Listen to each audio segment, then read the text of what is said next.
we've charted a way forward. We've seen what has happened in the past, the possibilities of trade and investment, the possibilities, and we've identified and highlighted areas where we can benefit from each other. We also had a very good discussion on the regional situation. I shared with the Foreign Minister my evaluation of the Afghan situation. I've also shared with the Foreign Minister my concerns about the humanitarian situation in the Indian illegally occupied Jammu and Kashmir. We've also had an exchange of views on the European situation, the Ukrainian situation. We've discussed that. The Foreign Minister has brought with him a delegation of Austrian businessmen. They'll be meeting their counterparts, and they'll be having a meeting with the Commerce Minister. He is traveling to Lahore as well, and I'm happy to hear that, because getting out of Islamabad is the real Pakistan, and you've got to see the real Pakistan. So in Lahore, you will have an opportunity of interacting and meeting with people that is important. Beyond the officialdom, it is important. Because when we are talking about building relations and talking of people-to-people contacts, that is very important, that you reach out. So, Foreign Minister, thank you. Thank you for being here, and I hope you have a pleasant stay, and I hope you come back soon. Yeah, thank you. Good morning, ladies and gentlemen. Thank you, the Minister, the colleague, for this very warm welcome in this beautiful city, beautiful country. And I told you at the beginning, the last time an Austrian Foreign Minister was here was exactly 15 years ago, March 2007. And then young me, I was part of the delegation as a spokesperson of the then Foreign Minister.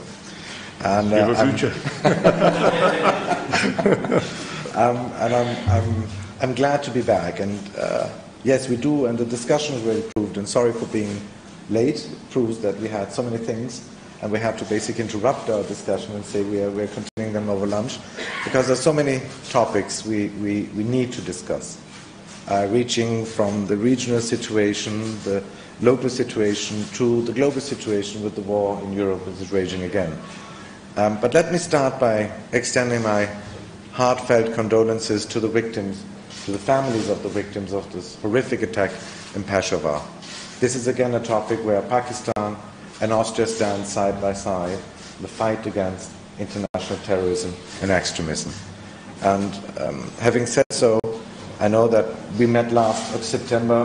We talked at the time Afghanistan was very much in the focus of attention, and I think we have to watch out not to lose focus. I know that international attention, media, social media tend to have only one subject at a time, but let's not forget that there are many crisis areas and many things and developments we have to have a very close watch over, and Afghanistan is one of them. And I want to thank Pakistan for the very valuable help they have extended to us when we had to evacuate our citizens and other people who had the right to come to Austria from Afghanistan during the crisis last year. And yes, we do have a common approach.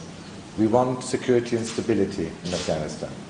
We are facing a situation where Europe is at war again. And Filippo Grandi of the UNHCR said that probably this is the biggest migration movement the world has seen since the Second World War. We might be facing up to 10 million people leaving the war zone in Ukraine. And no, we don't want other migration flows to add to this. And yes, we want to work on the Taliban, that we have a situation there where the people see at least some sort of perspective within the country. And the neighboring region are very important there.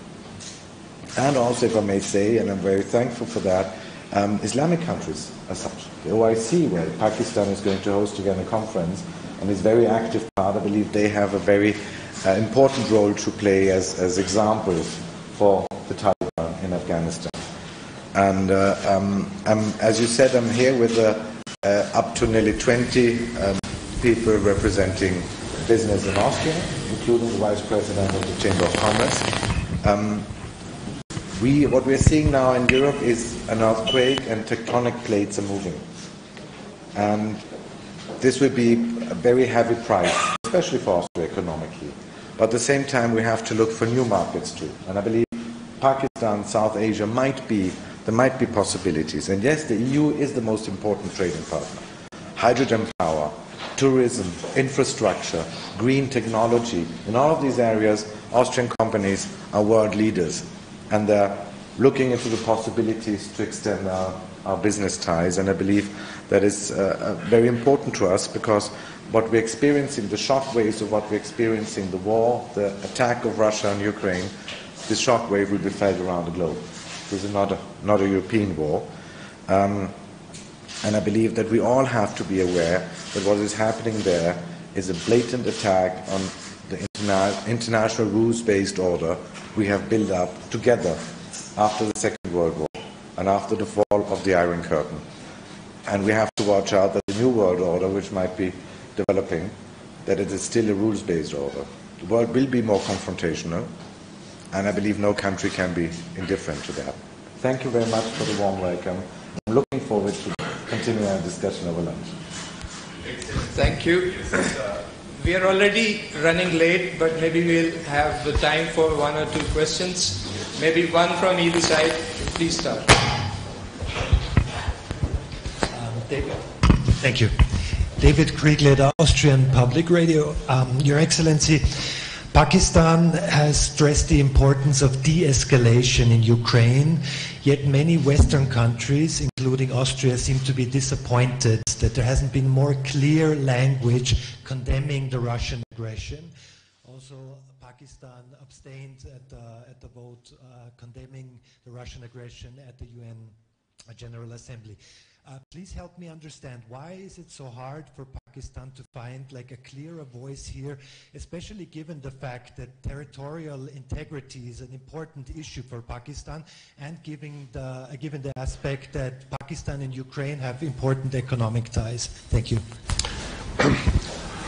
You've correctly pointed out that Pakistan and Ukraine have good bilateral relations and good ties.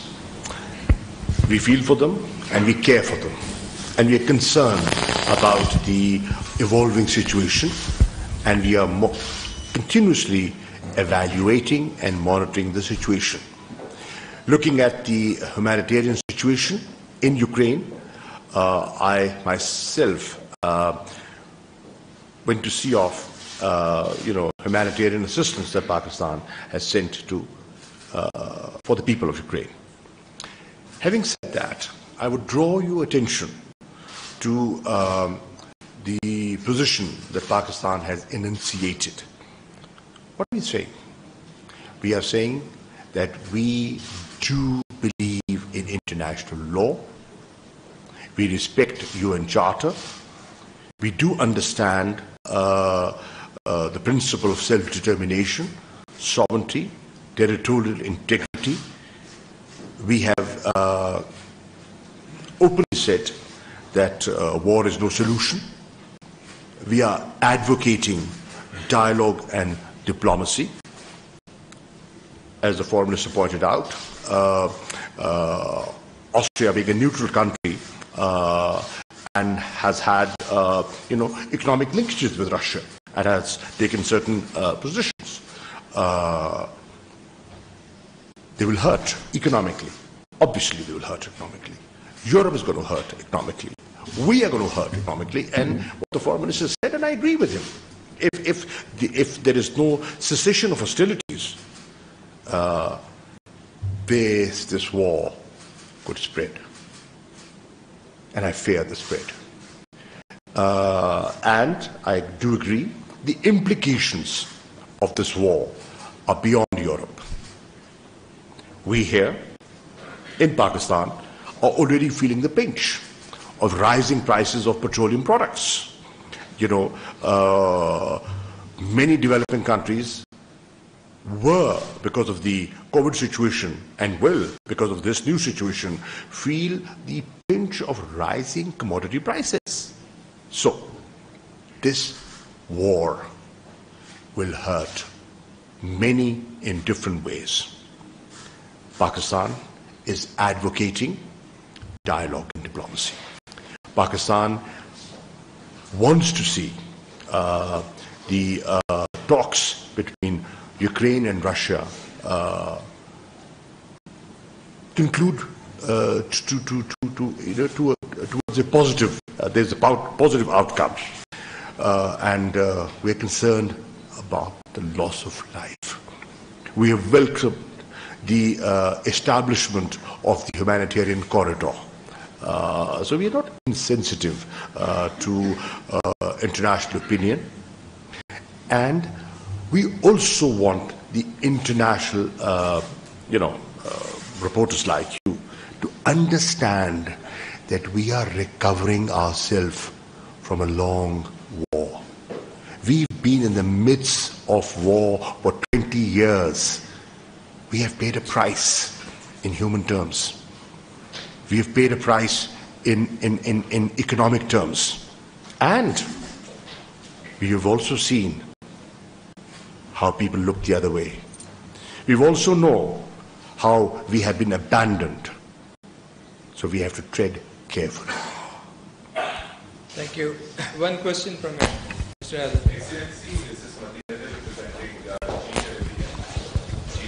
So my question is, just a day before, United Nations General Assembly adopted a landmark resolution condemning Islamophobia. And it was among other states, so I see it was also initiative of Pakistan. Islamophobia has been a very serious issue across the world, particularly in Europe and North America. How you see the adoption of this resolution by United Nations General Assembly, and do you think it will address this issue which is on the rise in Europe? And I will like to seek the comments from our foreign minister. You didn't share details about Austria, whether it is interested in enhancing investment in Pakistan. What is focus, trade, economic ties? Please do share something on that as well. Thank you. On Islamophobia, there can be no doubt where Austria stands. This is something where we have to be very watchful. Austria is a country which has since the beginning actually always placed its policy very clearly on international law, on fundamental freedoms. And Austria is the first country, first European country that actually adopted in 1912 a law on Islam. And in the Austrian army, what people forget, even before the First World War, we always had a Protestant priest, a Catholic priest, and an imam. So Islam was part. Why? Because Bosnia-Herzegovina was part of the Austrian-Hungarian Empire. So this was part of our reality. And there are movements, yes, there are situations in Europe, and we have to be very watchful, because on the one side, religion is often abused for political means, which creates on the other side intolerance based again on religious adherence of individual persons. And this is something where the UN Charter is very clear, where the fundamental, all the rules and laws we have are very clear. Nobody should be discriminated because of his race, his political opinion, or his religious adherence. And this is for us a red line we will never cross, and that's why I'm happy that at the UN there's a very strong position on that point too. Let me begin by saying that I'm grateful to the Prime Minister for having acknowledged publicly in a public meeting the effort put in by the Foreign Office in lobbying and building a consensus, not just in the OIC, but in the international community to get that consensus for the for the Islamophobia resolution that was passed by the General Assembly. We're very happy about it. On the interest of Austria for investments, the Foreign Minister just pointed out that he is accompanied by 20 Austrian businessmen, Vice President of the Chamber. Now, if they did not have that interest, why would they be traveling all the way to Pakistan? We have discussed areas where there is a mutual benefit for both sides. And you perhaps didn't pick up, he made a point in his conversation, and he said, in the new situation, there will be new markets. Here's a market. Pakistan is a market of 220 million people.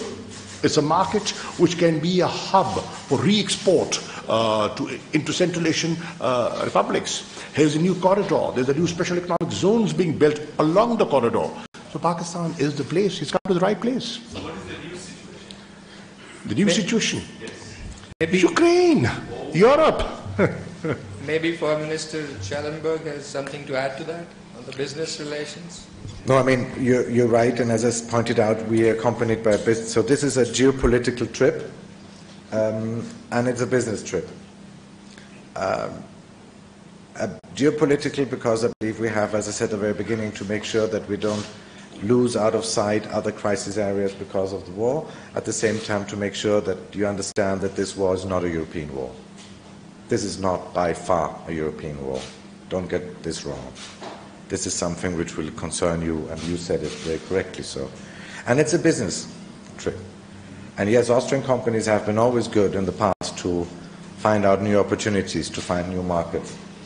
And the thing is to find out whether the circumstances are those in place which could attract foreign direct investments.